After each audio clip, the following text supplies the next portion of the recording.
So in this video, we just make first week revision that Bayesian optimized classifier minimizes Bayesian risk and minimizes the expected risk over the input probability. And when this input probability is exactly the same as the training data set input probability, we have our memorization setup, which like the probability of memorization, we mean that the probability that within the if we mean the probability of the memorization is the probability within the training data, and that's for all of the input up to maybe less n. But if you want to do it termwise, we can have a termwise greedy algorithm that mimics the probability, and then the only thing that is when the Bayesian optimized classifier has the probability that it memorized terms up to n terms greater than that of the greedy ones, then there must be replications, and those three things are actually quite related, because the Bayesian optimized classifier, we just call it BOC, and this optimizes this thing. So this is for every x in the space of x, px loss of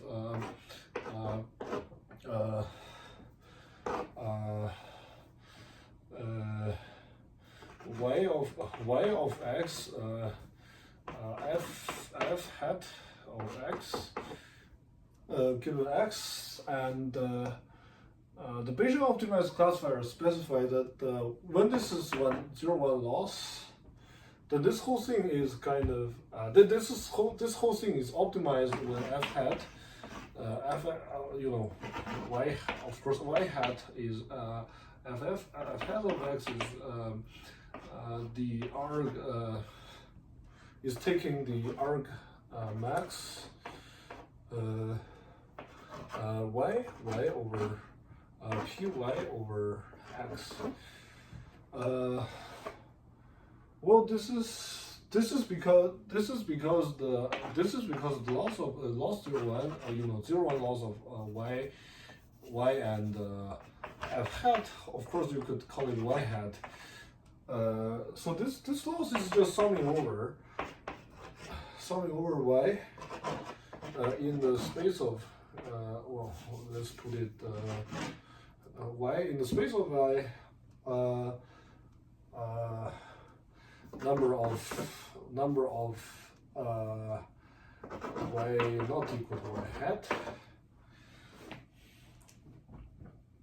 and then this is just n times this is just n of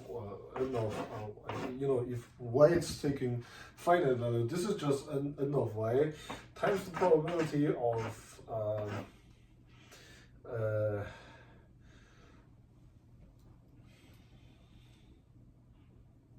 y not equal to y hat, and this is of course equal to n of y 1 minus the probability that y is equal to y hat, right?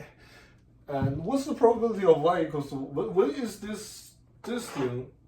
If we want to minimize this thing, we're gonna maximize this. And when this is maximized, of course it's maximized when the y hat equals to y, it takes a maximum probability. So this is exactly the same as this.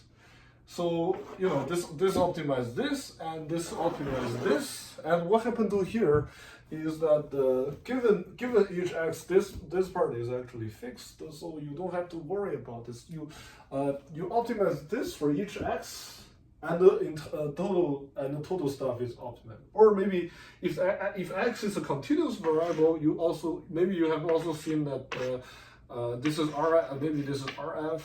There's a Bayesian risk of y of x, y hat equals to f hat of x, and this given x p times px dx. this is also minimized. In a discrete case, we can say that minimizing this thing is minimizing this for different x are independent problems, because you can, for example, the input here, output here, the input can also take if the input takes all ones, then you can optimize for this thing and L01 given blah blah blah, and just, you know, dot dot dot and something, and given x equals 1, you could optimize this. And here you can optimize well, of course f hat L01 dot dot dot f hat x equals to 0 if this so really this can be separately optimized. In here, if we have L of RF of y of x, y hat equals to fx, not so the only information of y hat given is from x, then this is Leibniz optimization, a Leibniz integration problem. So by Leibniz, of course, if this is simplified, the entire thing is the entire risk is minimized. So this gives the a very classical theorem from Bayesian optimized classifier. I guess you could refer to many statistical learning books. For example, there's one by Professor Larry Wasserman, and there's one by I think Friedman, and also in the 1990s, or maybe this firm can follow some earlier textbook, maybe 200 years before. So this optimization problem. So given this classical formulation, let's think about the bounding the sequential formulation. We don't really get to choose the entire thing. So for example, if I have something generation by word, I have the x, and then I have x, I have y1, I have y2, I have y3, and so on. Then what you can really do is, this is a function of x, or maybe we could say this is y1 given x. This is my estimated probability, and we can take argmax. Argmax y of this one. So this is a greedy algorithm, or maybe in machine learning, temperature equals to 0. So this is a somewhat equivalent, but well, not exactly, but somewhat equivalent thing. So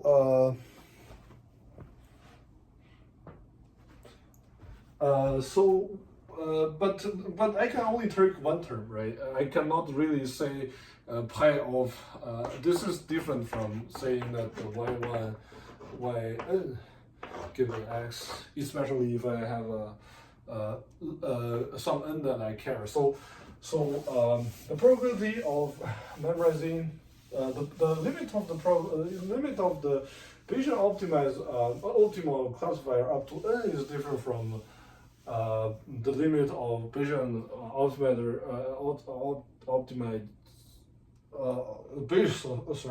Bayesian optimal classifier up to one term. So I can have this set up to demonstrate how they are different, and what each optimizer will do. So I have the input.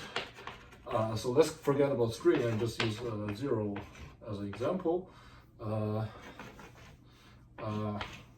So 0 0 1 1 1, and then 0 0 I put all 0 here,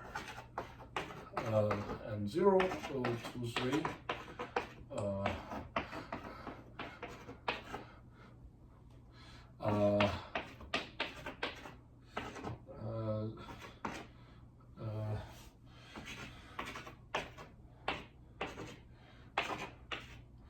not 5, not 7, but maybe 5.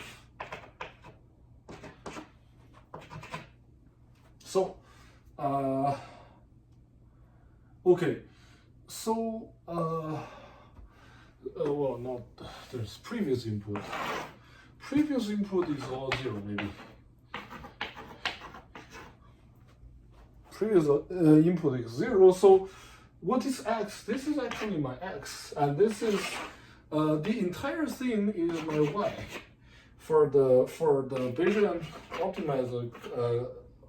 optimizing classifier, and this is y1, y2, y3 up to yj maybe for termwise.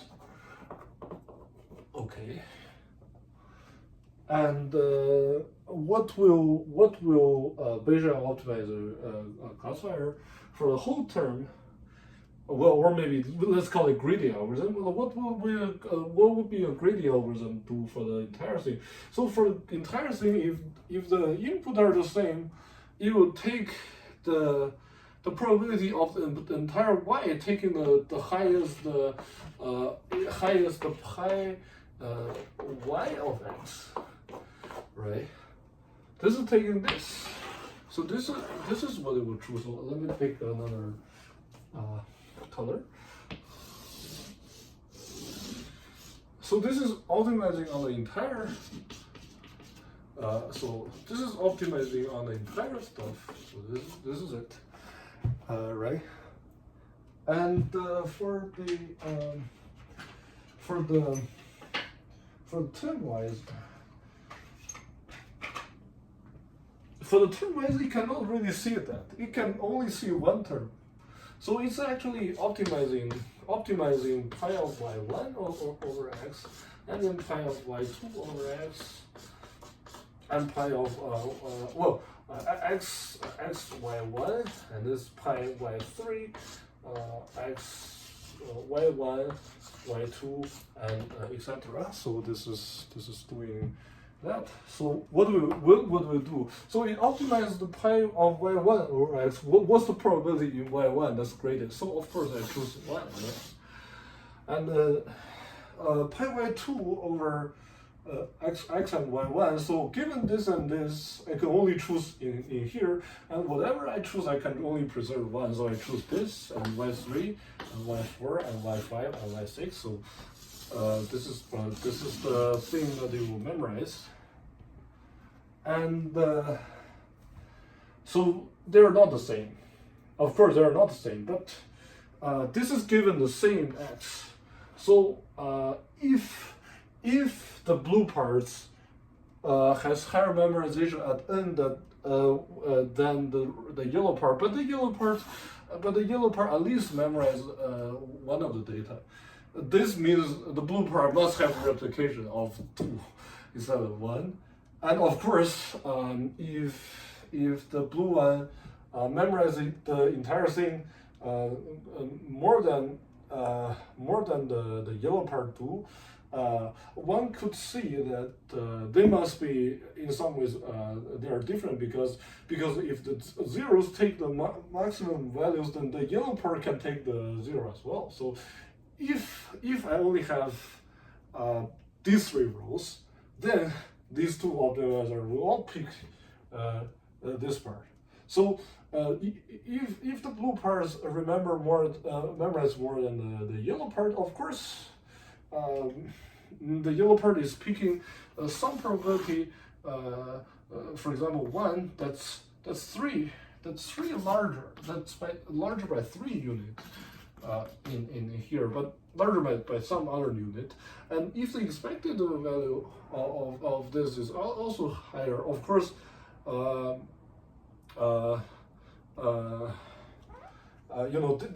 this it has to offset this number as well. So if you take the expected length, so this is why the two setup, the greedy by n term and the greedy by one term are different. So this is what I mean by that. Oh yeah, we should use a hat for this, of course, for this as well. just because they are estimated probabilities, and this is where it comes from. And you can sort of saying that when j equals to 1, the P of j is it cannot be P of j cannot be higher than 5/8 in this sense, because 5/7. Because 7 values of at most 5 are the same, and this is a greedy algorithm. It's a function, so the function has to choose one value, so it cannot take 2 at a time. And one might ask, like, what if it's not a deterministic function? What if the termwise thing is like sampling from these? Will we get lucky, or will we get higher memorization? And maybe if you sample, in one sample you happen to sample 0 when the sample in the generation is 0, when the sample in the data is 0, you have exact match here, and when the sample in the data shows 1 and your sample in the generation is 1 is here, but if you do it multiple times, then the expected the probability does not really get higher, and this is part we showed this in the little proof in the video called "Guessing is not better," but it's pretty trivial optimization anyway, and I hope that's useful. So this gives Pj, and also gives constraint to the shape of the data. This means if you get 2 data that input are the same,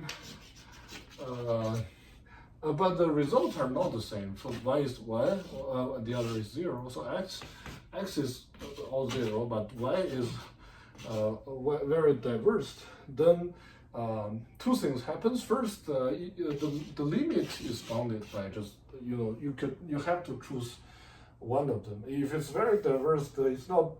Of course, you can only choose one of them. But also, this is a hard limit. But in a neural network's case, if both of these are in the optimizer, maybe sometimes it's optimizing in this direction, and sometimes it's optimizing in this direction, and this diversification makes it hard to memorize. This is how we designed the part called the relationship between the n-pre and the embedding the similarity. So yeah, so this is another part. So we done another part as well. So yeah, thank you very much.